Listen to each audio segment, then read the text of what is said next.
E aí, pessoal, tudo bem com vocês? Vamos para mais um prometido Leitura com Pitaco. Eu não tenho palavras para expressar o quanto eu gosto de fazer esse tipo de vídeo e compartilhar com vocês algumas coisas a partir de determinadas leituras. Estou ensaiando para fazer isso com a Lana.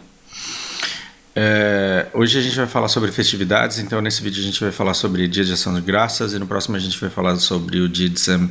Patrick. Porque no fundo eu quero amarrar tudo isso com a ressignificação de eventos e de festas e do quanto a gente estabelece que determinada coisa é sagrada e é necessária e aquilo que isso representa, a maneira como a gente vai adotando símbolos aí para as nossas crenças. Vamos começar então. O primeiro dia de ação de graças foi em 1621. Os peregrinos, imigrantes, eles eram novos na América e não sabiam como cultivar comida e como caçar animais. Muitos deles morreram. Os nativos americanos, diga-se índios, ajudaram os peregrinos, ditos imigrantes. Eles ensinaram os imigrantes como cultivar milho, abóbora, feijões. Eles também ensinaram como pescar e caçar. No ano seguinte, os peregrinos tiveram uma grande colheita, ou seja, chegaram perdidos, não sabiam o que estava acontecendo, estavam morrendo de fome e de doenças, porque não conheciam a terra. Foram bem-vindos, lhes apresentaram a terra, lhes ensinaram a pescar, a caçar e a cultivar. É como se os índios fizessem um canal Fausto of the Storm, com dicas de life skill, assim. De survival skills. Os peregrinos eles ficaram muito gratos por isso. Por quê? Por essa grande colheita que eles tiveram. Então eles fizeram um grandioso banquete. Festa, banquete, vem da mesma raiz de festa, de festival. Para quê? Para celebrar a nova colheita e para agradecer os índios. O banquete durou por 3 dias e foi assim que o Thanksgiving, o Dia de Ação de Graças, começou. Vamos para baixo. Thanksgiving, Dia de Ação de Graças, é uma celebração de colheita. Tradicionalmente, era tempo de agradecer por uma grande colheita. E também é um feriado, é uma oportunidade que as pessoas têm para expressar o seu apreço, sua gratidão por famílias e amigos. E é por isso que ela sempre é comemorada com um grande banquete. Hoje em dia, o Dia de Ação de Graças é celebrado na 4ª quinta-feira de novembro. É quando as famílias se juntam, lá perto do final do ano, né, já perto do Natal, e comem pra caramba. Eles comem grandes perus.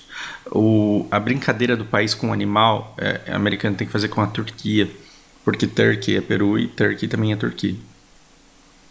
And cranberries, que é a jabuticaba deles, and pumpkin pie, que é a torta de abóbora. É um dia de gratidão e de apreço, de celebração. Todo mundo fala sobre que eles são gratos, e a maioria das pessoas dizem que são gratos pela família, pelos amigos, pela boa comida, pelas coisas boas que eles têm na vida, a respeito do que você é grato. Esse foi um vídeo bastante rapidinho, tem outros artigos que expressam isso de maneira muito mais completa. Esse daqui é a leitura para alunos que estão no estágio básico ali do inglês, e aí eles respondem algumas perguntas de interpretação. E qual é o pitaco? Qual é o pitaco aqui? 30 anos depois, os peregrinos já eram imigrantes já assentados, eles já estavam cultivando, comercializando, vendendo terras e já estavam disputando espaço com os índios. Então, 30 anos depois, apareceu um branco morto lá, e ele foi a desculpa perfeita que se precisava. E disseram que os índios tinham matado o cara, e aí começou uma guerra para expulsar e para empurrar esse pessoal cada vez mais para o oeste. A história era sempre contada pelos vencedores, e aí quando você vê aqueles filmes de faroeste, é sempre heróis, bravos, valentes, corajosos, lutando contra bandidos, que são os índios no caso. Então os filmes de faroeste eram basicamente empurrar os índios cada vez mais para o oeste e cada vez mais conquistar território. E aí depois que acontece isso, fica feio, né? Você dizer que uma vez por ano você comemora o Dia de Ação de Graças, que é na verdade para celebrar o fato dos índios terem sido receptivos quando os europeus chegaram lá. Não, pega mal. E talvez seja por isso que você nunca viu um filme ou um seriado ou talvez nunca tenha participado de um dia de ação de graças nos Estados Unidos, em que as pessoas falam, olha, eu sou muito grato pelos índios que receberam bem nossos ancestrais, e eles salvaram, lhes ensinaram a cultivar a terra e a caçar animais e a pescar, para que eles sobrevivessem ali em 1600 e pouco, quando eles estavam imigrando completamente perdidos aqui para o país. Então, o que acontece? A história ela vai mudando, por quê? Porque o interesse das pessoas vai mudando. Lembra que ideologia só gera voto, mas o que leva à política são interesses? Interesses geram políticas. E a partir do momento que você tem interesse na terra e você concorre com o índio pela terra, você tem que descobrir de que forma você vai conseguir provar que eles na verdade são maus, são perversos, são malvados, eles são insociáveis, assim, incapazes de viver em paz, em harmonia com você. E aí o que você vai fazendo? Você vai empurrando os caras cada vez mais para lá. Então hoje em dia, quando você pergunta para um americano médio, o que é o dia de ação de graças?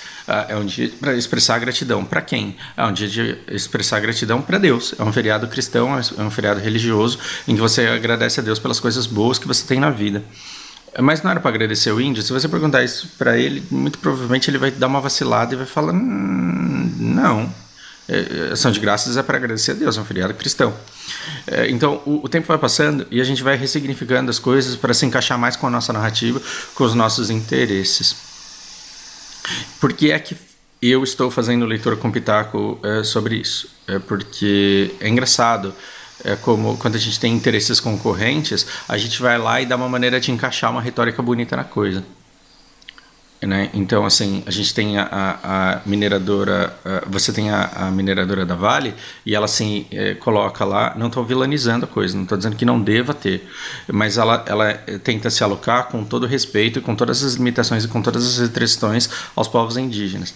Então, assim, os povos indígenas, eles têm que ter livre trânsito dentro da mina, eles têm que poder passar, você não pode encher o saco dele, você não pode desrespeitar a cultura dele, você não tem que sair pedindo para tirar foto.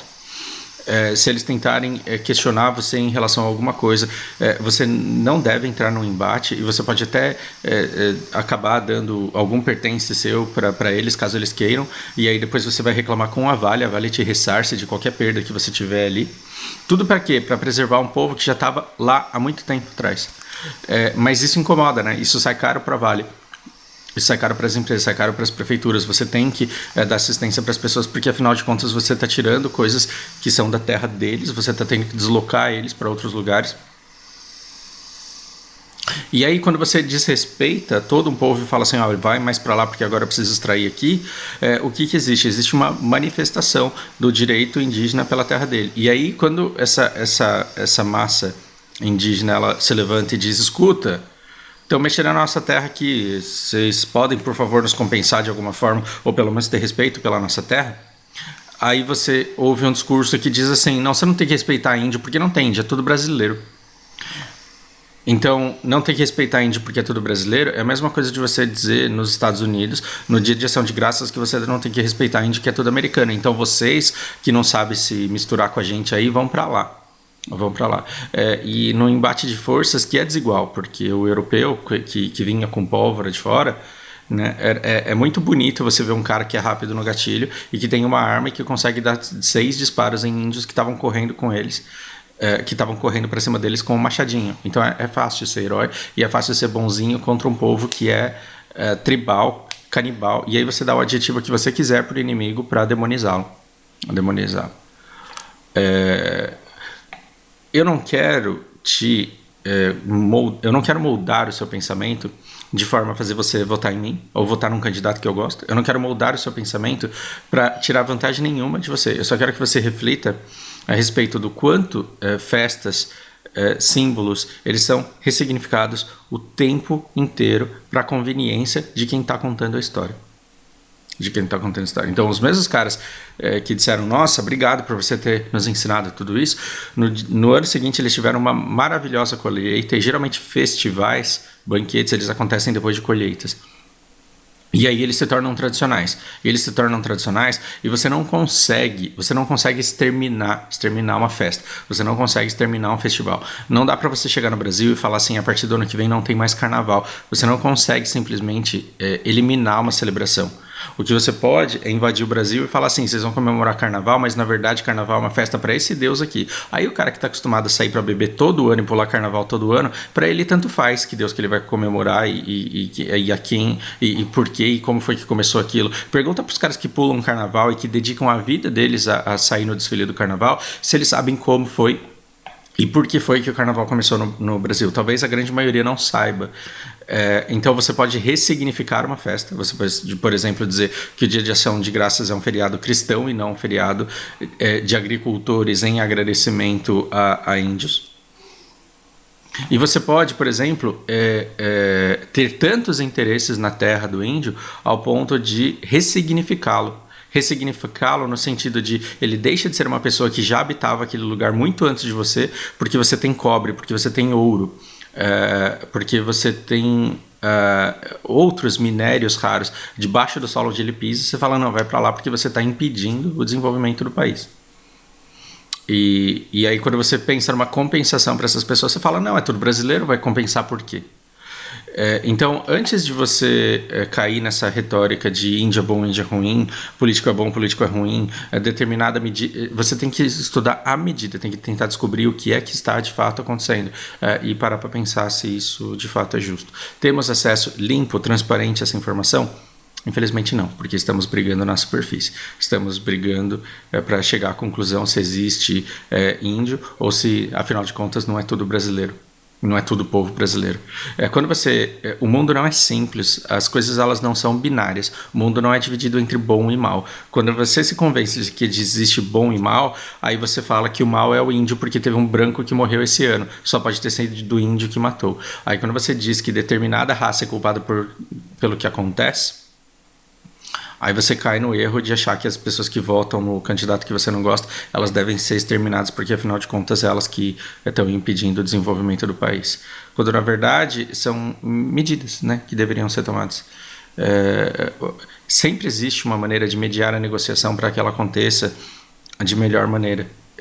E para isso a gente deve ser defensor do diálogo, para que a gente chegue num acordo, ao invés do extremo que simplesmente desumaniza o outro e o extermina. Reflitam sobre isso, daqui a pouco a gente vem com St. Patrick's.